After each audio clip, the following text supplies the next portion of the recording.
Hi ಸ್ನೇಹಿತರೆ, ಎಲ್ಲರಿಗೂ ನಮಸ್ಕಾರ. ನೀವು ನೋಡಕ್ಕೆ ಕುಂತೀರಿ tech life and road YouTube channel, ಜೀವನದಲ್ಲಿ ತಂತ್ರಜ್ಞಾನ.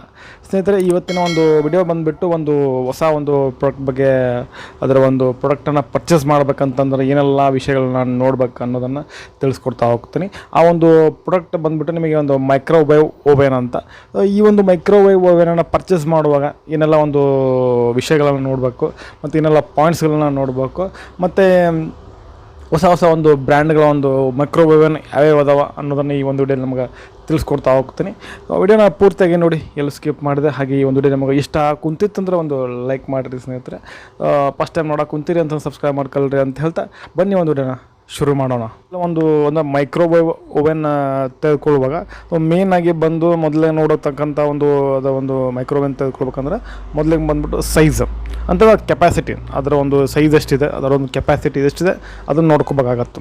ಯಾವ ರೀತಿ ಅಂತಂದ್ರೆ ನಾವು ರೆಫ್ರಿಜರೇಟ್ರಲ್ಲಿ ಯಾವ ರೀತಿ ಅದನ್ನು ನಾವು ನೋಡ್ತೀವಿ ಅಂತಂದ್ರೆ ನಿಮಗೆ 170 ಲೀಟ್ರ್ ಒಂದು ವಿಡಿಯೋ ಮಾಡಿದ್ನಲ್ಲ, ಸೊ ಅದರಲ್ಲಿ ಹೇಳಿದ್ದೆ ನಿಮಗೆ 170 ಲೀಟ್ರ್, 180 ಲೀಟ್ರ್, 250 ಒಂದು ಲೀಟ್ರ್, ಈ ರೀತಿ ಲೀಟ್ರ್ಗಟ್ಟಲೆ ಅದರ ಕೆಪಾಸಿಟಿನ ಅಳತೆ ಮಾಡ್ತಾರೆ. ಅದೇ ರೀತಿ ಕೂಡ ಇಲ್ಲಿ ಮೈಕ್ರೋವೇವ್ ಓವೆನಲ್ಲಿ ಕೂಡ ನಿಮಗೆ ಅದೇ ರೀತಿ ಅಳತೆ ಮಾಡ್ತಾ ಹೋಗ್ತಾರೆ. ಯಾವ ರೀತಿ ಅಂತಂದರೆ ನಿಮಗೊಂದು 2 ರಿಂದ 3 ಪರ್ಸನ್ ಇತ್ತಂದ್ರೆ, ಮನೆಯಲ್ಲಿ 2 ರಿಂದ 3 ಜನ ಇತ್ತಂದರೆ ಅಲ್ಲಿ ನೀವು 20 ರಿಂದ 23 ರಿಂದ ಒಂದು 28 ಮಟ್ಟ ಅಷ್ಟು ಲೀಟ್ರ್ ಇರುವಂಥ ಒಂದು ಕೆಪಾಸಿಟಿ ಇರುವಂಥ ಏನು ಮಾಡಿರಿ ಅಂತಂದರೆ ಕೆಪಾಸಿಟಿ ಇರುವಂಥ ಒಂದು ಮೈಕ್ರೋವೇವನ್ ಪರ್ಚೇಸ್ ಮಾಡಿರಿ. ಎಷ್ಟು ಜನಕ್ಕೆ? 2 ರಿಂದ 3 ಜನಕ್ಕೆ ಇರುವಂಥ ಒಂದು ಪರ್ಸನ್ಗೆ. ಇಲ್ಲ ನಮ್ಮ ಮನೇಲಿ 4 ಜನ ಅದಾರೆ, 5 ಜನ ಅದಾರೆ ಅಂತ ನೀವು ಇದ್ರಿ ಅಂತಂದರೆ ನಿಮಗೆ 30 ರಿಂದ 35 ಲೀಟ್ರ್ ಇರುವಂಥ ಒಂದು ಕೆಪಾಸಿಟಿ ಇರುವಂಥ ಒಂದು ಮೈಕ್ರೋವೇವನ್ನ ಪರ್ಚೇಸ್ ಮಾಡಿರಿ. ನಿಮ್ಮ ಜನ ಎಷ್ಟಿದೆಯಲ್ಲ ಅಷ್ಟು ತಕ್ಕಂಗೆ ಪರ್ಚೇಸ್ ಮಾಡಿದ್ರೆ ಏನಾಗುತ್ತೆ, ನಿಮಗೆ ಏನಾಗುತ್ತೆ, ದುಡ್ಡು ಉಳಿಯುತ್ತೆ. ಮತ್ತು ಏನೋ ಸೈಜು ಏನಾಗುತ್ತೆ, ಒಂದು ಮೈಕ್ರೋವೇವನ್ ಸೈಜು ಕೂಡ ಸೈಜ್ ಕಡಿಮೆ ಆದಂಗೆಲ್ಲ ಒಂದು ಕ್ವಾಂಟಿಟಿ ಕಡಿಮೆ ಆಗ್ತದೆ ಸೈಜ್ ಅದ ತಕ್ಕಂಗೆ. ಅದಕ್ಕಾಗಿ ನೀವೇನು ಮಾಡಿ ಅಂತ ಇದನ್ನು ಕೂಡ ಗಮನದಲ್ಲಿ ಇಟ್ಕೊಳ್ಳಿ. ಯಾವುದಪ್ಪ ಅಂದ್ರೆ ನಿಮ್ಮ ಒಂದು ಸೈಜನ್ನು, ಕೆಪಾಸಿಟಿನ ನೋಡಿ ತೆಗೆದುಕೊಳ್ಬೇಕಾಗ್ತದೆ. ಸೊ ಎಷ್ಟು ಜಾಸ್ತಿ ನೀವು ಕೆಪಾಸಿಟಿ ತೆಗೆದುಕೊಳ್ತೀರಿ ಅಷ್ಟು ಪರ್ಚೇಸ್ ನಿಮಗೆ ರೇಟ್ ಹೆಚ್ಚಿಗೆ ಆಗ್ತಾ ಹೋಗುತ್ತೆ. ಅದಕ್ಕಾಗಿ ಒಂದು ಪರ್ಚೇಸನ್ನು ಅಂದರೆ ಒಂದು ಕೆಪಾಸಿಟಿ ಅಥವಾ ಸೈಜನ್ನು ನೋಡಿ ಈ ಒಂದು ಮೈಕ್ರೋವೇವ್ನ ಪರ್ಚೇಸ್ ಮಾಡಬೇಕಾಗತ್ತೆ. ಒಂದು ಪಾಯಿಂಟ್ ಬಂದುಬಿಟ್ಟು, ಇನ್ನೊಂದು ಫ್ಯಾಕ್ಟರ್ ಬಂದುಬಿಟ್ಟು, ಏನು ಒಂದು ಪರ್ಚೇಸ್ ಮಾಡಬೇಕಾದ್ರೆ ನೋಡಬೇಕಾದಂಥ ಒಂದು ಪಾಯಿಂಟ್ ಬಂದುಬಿಟ್ಟು ಒಂದು ಟೈಪ್ಸ್ ಆಫ್ ಮೈಕ್ರೋ ಓವೆನ್. ಈ ಒಂದು ಟೈಪ್ಸ್ ಆಫ್ ಮೈಕ್ರೋ ಓವೆನಲ್ಲಿ 2 ಥರದ ಮೈಕ್ರೋ ಓವೆನ್ ಅದಾವೆ ಟೈಪ್ಸಲ್ಲಿ. ಒಂದೇದು ಬಂದುಬಿಟ್ಟು ನಿಮಗೆ ಸೋಲೋ ಮೈಕ್ರೋ ಓವೆನ್ ಅಂತ, ಇನ್ನೊಂದು ಬಂದುಬಿಟ್ಟು ಅಂದರೆ ಕನ್ವೆಕ್ಷನ್ ಒಂದು ಮೈಕ್ರೋ ಓವೆನ್ ಅಂತ. ಈ ಒಂದು ಕನ್ವೆಕ್ಷನ್ ಮೈಕ್ರೋ ಓವೆನ್ ಮತ್ತು ಒಂದು ಸೋಲೋ ಮೈಕ್ರೋ ಓವೆನ್ ಏನು ಡಿಫ್ರೆನ್ಸ್ ಅಂತಂದ್ರೆ ಹೇಳ್ತಾ ಹೋಗ್ತೀನಿ ಸ್ನೇಹಿತರೆ, ನೋಡ್ತಾ ಹೋಗಿ. ಮೊದಲಿಗೆ ಒಂದು ಸೋಲೋ ನೋಡೋಣ. ಈ ಒಂದು ಸೋಲೋ ಮೈಕ್ರೋ ಓವೆನಲ್ಲಿ ಏನಾಗುತ್ತೆ ಅಂದರೆ ಬರೀ ಈ ಒಂದು ಮೈಕ್ರೋ ಓವೆನ್ ತೆಗೆದುಕೊಂಡಾಗ ನೀವು ಬರೀ ಹೀಟಿಂಗ್ ಅಷ್ಟೇ ಮಾಡ್ಬೋದು. ರೀಹೀಟಿಂಗ್ ಅಂತಾರೆ ಅದನ್ನು. ಹೀಟಿಂಗ್ ಅಂತಂದ್ರೆ ಬರೀ ರೀಹೀಟಿಂಗ್ ಅಂತಂದ್ರೆ ಬರೀ ನೀನು ಮಾಡಿರ್ತೀರಿ ಫುಡ್ಡನ್ನು, ಅದರ ಅಡುಗೆ ತಯಾರು ಮಾಡಿರ್ತೀರಿ, ಬರೀ ಈಗ ಅದು ಕುದಿಸೋದು ಅಂದರೆ ಬರೀ ಹೀಟ್ ಅಷ್ಟೇ ಮಾಡೋದು, ಮತ್ತೇನದನ್ನು ಮತ್ತೆ ಪ್ರಿಪೇರ್ ಮಾಡೋಂಗಿಲ್ಲ, ಅದರಲ್ಲಿ ಅಡುಗೆ ಮಾಡೋಂಗಿಲ್ಲ. ಬರೀ ರೀಹೀಟಿಂಗ್ ಇತ್ತಂದ್ರೆ ಮಾತ್ರ ನಿಮಗೆ ಏನು ಬರೀ ರೀಹೀಟಿಂಗ್ ಅಷ್ಟೇ ಯೂಸ್ ಮಾಡ್ತೀರಿ ಅಂತಂದರೆ ಈ ಒಂದು ಸೋಲೋ ಮೈಕ್ರೋ ಓವೆನ್ ನೀವು ಪರ್ಚೇಸ್ ಮಾಡೋದು ಬೆಸ್ಟ್ ಅಂತ ಹೇಳ್ತೀನಿ.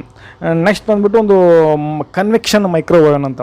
ಈ ಒಂದು ಕನ್ವೆಕ್ಷನ್ ಮೈಕ್ರೋ ಓವೆನಲ್ಲಿ ಏನದ ಹಲವಾರು ರೀತಿ ನೀವು ಒಂದು ಟೈಪ್ಸನ್ನು ನೀವು ಇದರಲ್ಲಿ ಮಾಡ್ಬೋದು. ಯಾವ ರೀತಿಯಪ್ಪ ಅಂದರೆ ಒಂದು ಈ ರೋಸ್ಟಿಂಗ್ ಮಾಡ್ಬೋದು, ಕುಕ್ಕಿಂಗ್, ಡಿಫ್ರೋಸ್ಟಿಂಗ್, ಗ್ರಿಲ್ಲಿಂಗ್ ಮತ್ತು ಬೇಕಿಂಗ್. ಸೊ ಈ ರೀತಿ ಎಲ್ಲ ಏನು ಮಾಡ್ಬೋದು ಅಂತ ನೀವು ಒಂದು ಈ ಕನ್ವೆಕ್ಷನ್ ಮೈಕ್ರೋ ಓವೆನ್ ಅಲ್ಲಿ ಮೈಕ್ರೋವೇವ್ ಓವನಲ್ಲಿ ನೀವು ಈ ರೀತಿಯನ್ನು ನೀವು ಇದೇ ರೀತಿಯ ಫುಡ್ಡನ್ನು ತಯಾರು ಮಾಡ್ಬೋದು.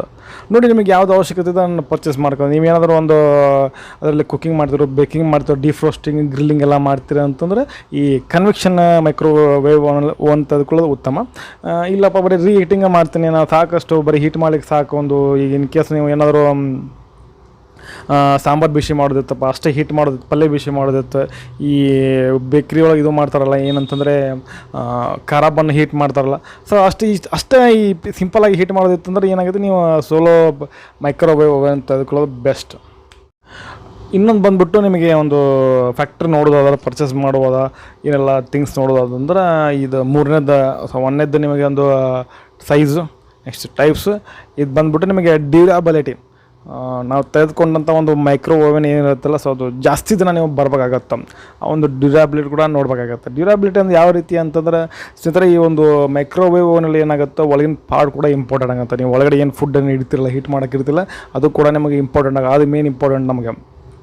ಅದು ಚೆನ್ನಾಗಿದ್ರೆ ಏನಾಗಿದೆ ನಿಮಗೆ ಫುಡ್ ಚೆನ್ನಾಗಿ ಸೊ ಬೇಯ್ತದೆ, ಚೆನ್ನಾಗಿ ರೆಡಿ ಆಗ್ತದೆ.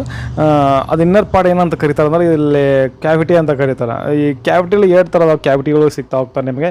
ಒಂದೊಂದು ಕ್ಯಾವಿಟಿ ಬಂದುಬಿಟ್ಟು ನಿಮಗೆ ಸ್ಟೇನ್ಲೆಸ್ ಸ್ಟೀಲ್ ಕ್ಯಾವಿಟಿ ಅಂತ, ಇನ್ನೊಂದು ಬಂದುಬಿಟ್ಟು ನಿಮಗೆ ಒಂದು ಸಿರಾಮಿಕ್ ಕ್ಯಾವಿಟಿ ಅಂತ ಸಿಗುತ್ತೆ. ಈ ಎರಡು ಕೂಡ ಒಂದು ಬೆಸ್ಟ್ ಒಂದು ಕ್ಯಾವಿಟಿ ಅಂದರೆ ಈ 2 ಕ್ಯಾವಿಟಿ ಅಂದರೆ ಇನ್ನರ್ ಪಾರ್ಟ್ ಇರುವಂಥ ಈ ಒಂದು ಕ್ಯಾವಿಟಿ ಇರೋದನ್ನ ಸಿರಾಮಿಕ್ ಆಗಿರ್ಬೋದು ಮತ್ತು ಸ್ಟೇನ್ಲೆಸ್ ಸ್ಟೀಲ್ ಕ್ಯಾವಿಟಿಯನ್ನು ತೆಗೆದುಕೊಳ್ಳೋದು 2 ಕೂಡ ಬೆಸ್ಟ್. ಆದರೆ 2 ಕೂಡ ಲಾಂಗ್ ಲಾಸ್ಟಿಂಗೇ ಬರ್ತಾವೆ ಅಂತಂದರೆ ನಿಮ್ಗೆ ಜಾಸ್ತಿ ದಿನ ಬಳಕೆನ ಬರ್ತಾವೆ. ಆದರೆ ನಿಮಗೆ ಈ ಕ್ಲೀನ್ ಮಾಡುವಂಥ ಸಂದರ್ಭದಲ್ಲಿ ಸ್ವಲ್ಪ ತ್ರಾಸಾಗುತ್ತೆ. ಎದರಲ್ಲಿ ಅಂತಂದರೆ ಈ ಸ್ಟೇನ್ಲೆಸ್ ಸ್ಟೀಲಲ್ಲಿ ಸ್ವಲ್ಪ ತ್ರಾಸಾಗುತ್ತೆ. ಸ್ಟೇನ್ಲೆಸ್ ಸ್ಟೀಲಲ್ಲಿ ನೀವು ಕ್ಯಾವಿಟಿನ ಕ್ಲೀನ್ ಮಾಡೋಕ್ಕೆ ಸ್ವಲ್ಪ ಕಷ್ಟ ಅನಿಸುತ್ತೆ.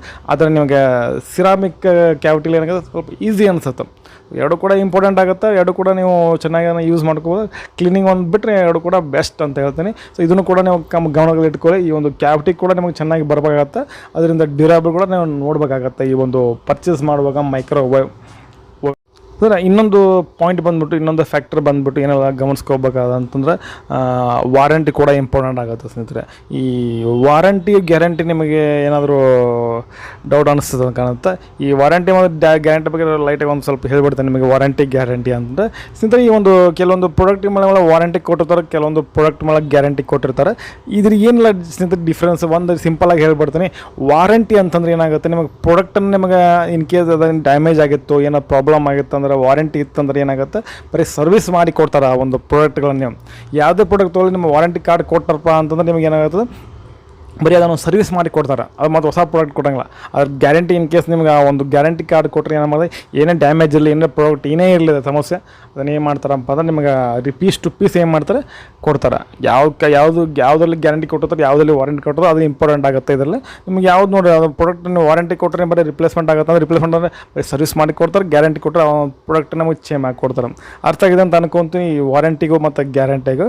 ಆದರೆ ಇಲ್ಲಿ ಏನು ನೋಡ್ಬೇಕಪ್ಪ ಅಂತ ನೀವು ಮೈಕ್ರೋವೇವ್ ಓವನಲ್ಲಿ ಏನು ಗಮನಿಸ್ಕೊಳ್ಬೇಕಂತಂದ್ರೆ ನೀವು ಒಂದು ಈ ವಾರಂಟಿಗಳು ಸಿಗ್ತಾವೆ ಅಂದರೆ ನಿಮಗೆ ಕಾಂಪ್ರಿಹೆನ್ಸಿವ್ ವಾರಂಟಿ. ನೀವು ಯಾವ ರೀತಿ ನಾವು ಕಾರ್ ಪರ್ಚೇಸ್ ಮಾಡುವಾಗ ನೋಡ್ತಿರ್ತಲ್ಲ ಕಾಂಪ್ರಿಹೆನ್ಸಿವ್ ವಾರಂಟಿ, ಕಾಂಪ್ರಿಹೆನ್ಸಿವ್ ಇನ್ಶೂರೆನ್ಸ್ ಅಂತ ಇರುತ್ತಲ್ಲ, ಆ ರೀತಿ ಕಾಂಪ್ರಿಹೆನ್ಸಿವ್ ವಾರಂಟಿ.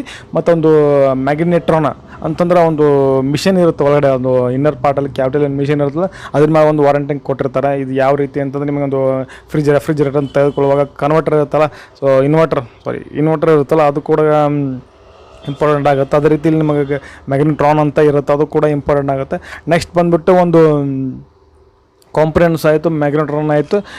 ನೆಕ್ಸ್ಟ್ ಬಂದ್ಬಿಟ್ಟು ಒಂದು ಈ ಇನ್ನರ್ ಪಾರ್ಟ್ ಇರುತ್ತಲ್ಲ ಸ್ನೇಹಿತರೆ, ಇನ್ನರ್ ಪಾರ್ಟಲ್ಲಿ ಕೂಡ ನಿಮಗೆ ವಾರಂಟಿ ಕೂಡ ಕೊಟ್ಟಿರ್ತಾರೆ. ಅಂದರೆ ಈ ಮ್ಯಾಕ್ಸಿಮಮ್ ಈ ಒಂದು ಮ್ಯಾಗ್ನೆಟ್ರಾನ್ ಅಂದರೆ 4 ರಿಂದ 5 ವರ್ಷ ಕೊಟ್ಟಿರ್ತಾರೆ. ಅಷ್ಟಿರುವಂಥ ಒಂದು ವಾರಂಟಿ ಇರುವಂಥ ಒಂದು ಮೈಕ್ರೋವೇವ್ನ ಪರ್ಚೇಸ್ ಮಾಡಿ. ಕಾಂಪ್ರಿಹೆನ್ಸಿವ್ ವಾರಂಟಿ ಕೂಡ ಇರಬೇಕು. ಆಲ್ಮೋಸ್ಟ್ ಒಂದು ಕಾಂಪ್ರಿಹೆನ್ಸಿವ್ ವಾರಂಟಿ ಅಂತಂದರೆ ಏನಾಗುತ್ತೆ 1 ಇಯರ್ ಕೊಟ್ಟಿರ್ತಾರೆ. ಈ ಒಂದು ಮ್ಯಾಗ್ನೆಟ್ರಾನ್ ವಾರಂಟಿ ಅಂತಂದರೆ ನಿಮಗೆ 4 ರಿಂದ 5 ವರ್ಷ ಕೊಟ್ಟಿರ್ತಾರೆ. ಇದನ್ನು ಕೂಡ ನೀವು ಗಮನಿಸ್ಕೊಳ್ಬೇಕಾಗುತ್ತೆ. ಇದನ್ನೆಲ್ಲ ಚೆಕ್ ಮಾಡಿ ನೀವು ಏನು ಮಾಡೋದು, ಮೈಕ್ರೋವೇವನ್ನು ಪರ್ಚೇಸ್ ಮಾಡಿರಿ ಅಂತ ಹೇಳ್ತಾನೆ ಸ್ನೇಹಿತರೆ. ಜಾಸ್ತಿ ಇರುವಂಥ ಒಂದು ವಾರಂಟಿ ಇರುವಂಥ ಒಂದು ನೀವು ಮ್ಯಾಗ್ನೆಟ್ರಾನ್ ಇರುವಂಥ ಒಂದು ಪರ್ಚೇಸ್ ಮಾಡಿದರೆ ನಿಮಗೆ ಏನಾಗುತ್ತೆ ಜಾಸ್ತಿ ದನ ಬರುತ್ತೆ ಅಂತ ಹೇಳ್ತಾನೆ ಸ್ನೇಹಿತರೆ. ಈಗ ಏನು ಹೇಳ್ಕೊಟ್ಟಿದ್ದಲ್ಲ ಒಂದು 4-5 ಪಾಯಿಂಟ್ಗಳು, ಇದನ್ನು ನಾವು ಗಮನದಲ್ಲಿಟ್ಟುಕೊಂಡು ನೀವು ಒಂದು ಮೈಕ್ರೋವೇವನ್ನು ಏನು ಮಾಡಿ ಅಂದರೆ ಒಂದು ಪರ್ಚೇಸ್ ಮಾಡಲಿಕ್ಕೆ ಹೆಲ್ಪ್ ಆಗೋವ ಅಂತ ಅನ್ಕೊತೀನಿ. ಸೊ ಇಷ್ಟು ಪಾಯಿಂಟ್ಸ್ ಗಮನ ಇಟ್ಟರೆ ಸಾಕು. ನೀವೇನು ಮಾಡ್ತೀರಿ, ನಿಮ್ಮ ಒಂದು ರಿಕ್ವೈರ್ಮೆಂಟ್ ತಕ್ಕಂಗೆ, ನಿಮ್ಮ ಅವಶ್ಯಕತೆ ತಕ್ಕಂಗೆ ಏನು ಮಾಡ್ತೀರಪ್ಪ ಅಂದರೆ ನೀಡ್ ತಕ್ಕಂಗೆ ನೀವು ಒಂದು ಮೈಕ್ರೋವೇವನ್ನು ಪರ್ಚೇಸ್ ಮಾಡಿರಿ ಅಂತ ಹೇಳ್ತಾನೆ.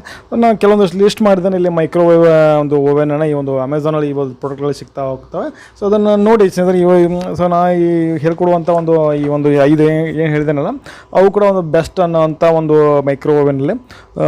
ಮೊನ್ನೆ ಬಂದುಬಿಟ್ಟು ನಿಮಗೆ ಒಂದು ಸ್ಯಾಮ್ಸಂಗ್ 28 ಲೀಟ್ರದ್ದು ಎಲ್ಲ ಕನ್ವೆಕ್ಷನ್, ಎಲ್ಲ ಸೋಲೋ ಯಾವುದಿಲ್ಲ ಇದರಲ್ಲಿ, ಎಲ್ಲ ಕನ್ವೆಕ್ಷನ್ ಮೈಕ್ರೋವೇವನ್ನು.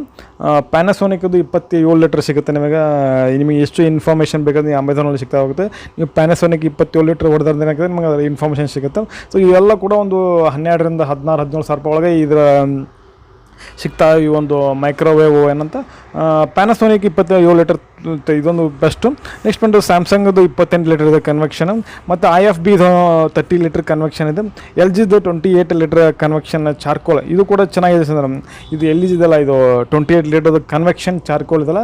ಸೊ ಈ ಒಂದು ಚಾರ್ಕೋಲ್ ಇರುವಂಥ ಈ ಒಂದು ಈ ಮೈಕ್ರೋವೇವ್ ಓವನ್ ಇದೆಯಲ್ಲ, ಸೊ ಅದು ಕನ್ಸಂಪ್ಷನನ್ನು ಏನಾಗುತ್ತೆ ಕಡಿಮೆ, ಈ ಪವರ್ ಕನ್ಸಂಪ್ಷನ್ ಇರುತ್ತಲ್ಲ ಕಡಿಮೆ ತೆಗೆದುಕೊಳ್ತದೆ. ಮತ್ತು ಅದರ ಜೊತೆಗೆ ಏನಾಗುತ್ತೆ ಅಂದರೆ ಈ ಒಂದು ಫುಡ್ ಇದೆಯಲ್ಲ, ಈ ಫುಡ್ಡು ಟೇಸ್ಟಾಗಿ ಕೊಡ್ತದೆ.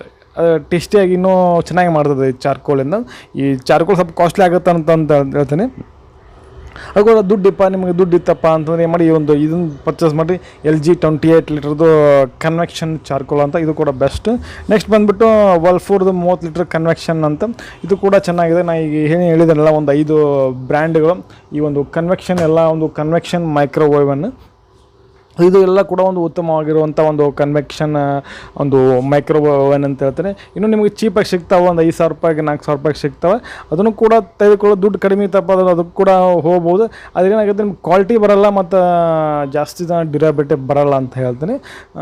ಸ್ನೇಹಿತರೆ, ಇದಾಗಿತ್ತು ಇವತ್ತಿನ ಒಂದು ವಿಡಿಯೋ. ಈ ಒಂದು ವಿಡಿಯೋ ನಮಗೆ ಹೇಗೆ ಅನ್ನಿಸ್ತಂತ ಕಮೆಂಟ್ ಮಾಡಿ. ಏನಾದರೂ ಇನ್ನೂ ಮಾಹಿತಿ ಬೇಕಪ್ಪ ಇದ್ರ ಬಗ್ಗೆ ಏನಾದ್ರು ಡೌಟ್ಗಳಿತ್ತು ಅಂದ್ರೆ ಸಹ ಕಮೆಂಟ್ ಮಾಡಿ ಅಂತ ಹೇಳ್ತಾ ಮತ್ತೊಂದು ವಿಡಿಯೋದಲ್ಲಿ ಮತ್ತೆ ಸಿಗ್ತೀನಿ. ಅಲ್ಲಿವರೆಗೂ bye bye. Thanks for watching. ಸರ್ವೇ ಜನ ಸುಖಿನೋ ಭವಂತು.